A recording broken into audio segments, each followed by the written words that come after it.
দীপিয়ক সম্বন্ধিত একটি কবিতা। একেবারে নয়, বারে বারে হয়। নদী তীরে সনাতন করিতেছেন গুরু সেবা। হঠাৎই শুনিল, ওহে সনাতন বলি ডাকিয়া উঠিল কেবা। চাহিল গুরু মুখ পানে, কহিলেন আদেশ করেন প্রভু। গুরু কহে ভিক্ষা লাগি যাইবে ওই দূর প্রান্তরের বাড়িতে। যদি তাড়াইয়া দেয় যাইবে আবার ইতিমধ্যে ও বাড়িতে কয়েকবার হইয়াছে গমন। দেয় নাই একবার ভিক্ষা, কহিয়াছি কত অকথন। তবুও গুরুর আদেশ মাথা করিল, আবারও দাঁড়াইল গিয়া সেই মায়ের আলয়ে। দেখিয়া সাধুরে মাতা জানাইল দাসীরে বার্তা। ভিক্ষা তারে যে সাধু আছে দাঁড়াইয়া, উনুনের পোড়া ছাই তারে দাও গিয়া। ছাইল সনাতন যায় গুরুর সকাশে। গুরু কহে ওই ছায়ে গোবিন্দের বাসন মেজে আনো আমার কাছে। ছায়ের পরশে বাসন উঠে ঝলকিয়া। গুরু কহে সনাতন আবারও ভিক্ষা চাহ গিয়া। গুরু বাক্য লয়ে মাথে আবার দাঁড়ায় সেই মায়ের দ্বারে। মা কহে দাসী এবার ঘর মোছার নেতা কাপড়গুলি দিয়ে আসো তারে। সেই নেতা কাপড় লয়ে গুরু পাশে গেলে। গুরু কহে যাও যাও, নেতা কাপড় ধুয়ে শুকাও রোদে ফেলে। সেই নেতা শুকাইয়া যাবে আনিলেন গুরু কাছে।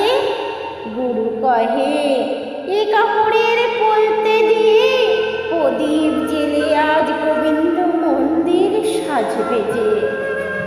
সেই প্রদীপে মন্দির খানি সাজিয়া উঠিল। কোনো কিছুই ফেলনা নয়, সনাতন বুঝিল।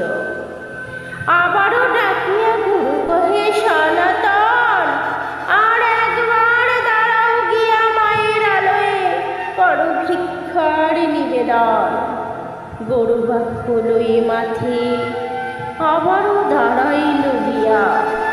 মা কহে নাহি লাজ, তাড়াইতে পারিলাম না ছাইও নেতা দিয়া।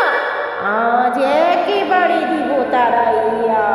যাও দাসী, সেটা কিছু পোকা খোদ রাখা আছে তুলি। ভিকারি সাধুরে দিয়ে দাও সেই খোদগুলি।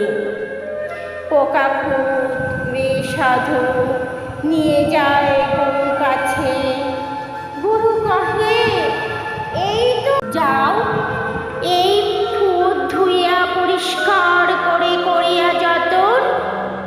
অল্প কিছু ডাল মিশাইয়া করো খিচুড়ি রন্ধন। সেই রন্ধনাদি খিচুড়ি গোবিন্দ ভোগ দিয়া। গুরু কহে এবারে প্রসাদ খানি দিয়ে আসো গিয়া। প্রসাদ লয়ে সনাতন যায় সেই বাড়ি। মামা বলি ডাকিয়া কহে মা লহে প্রসাদ, এ যে দান তোমারে। কহিলেন সনাতন মা তোমার ছাই গোবিন্দের মেজেছে বাসন। তোমার নেতা কাপড়ের পলতি দিয়ে সেজেছে গোবিন্দের বৃন্দাবন।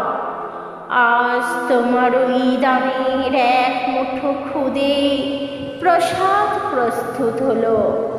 মাগো, তুমি অন্নপূর্ণা, তোমার দয়ায় গোবিন্দ আজ প্রসাদ পেল।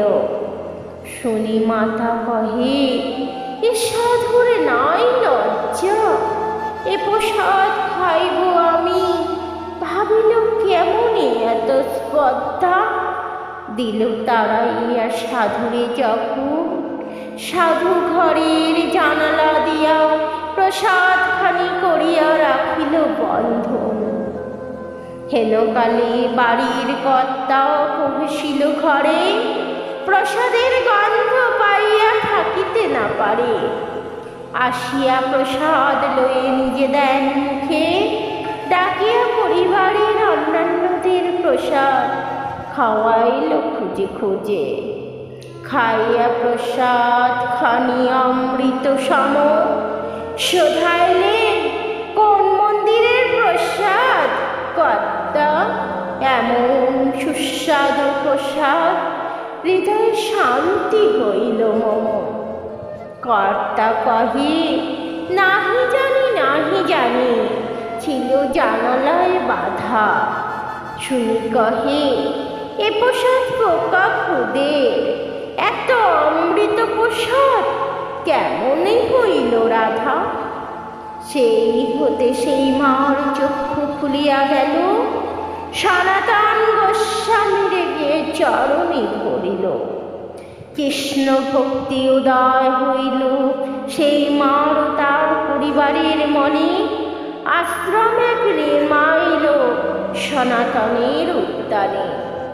ঠিক আমাদের পরম দয়াল শেষে ঠাকুর অনুকূল চন্দ্রের বংশধর পঞ্চম পুরুষ সবিন দাদা এমনই যাচন করিতে কহিলেন, আমাদের সর্বদা একবারে নয় বারে বারে হইবে যাইতে, তবেই তো পারব মোরা হারানো মানিক ফেরাইতে। মান লজ্জা অপমান এসব থাকলে চলবে না, গুরুর কথা মাথায় নিয়ে চলবো মোরা চলনা। চলতে চলতে একদিন যেদিন সেদিন এসে যাবে, সেই দিন থেকে আমাদের ডিপে ওয়ার্ক সফল হবে।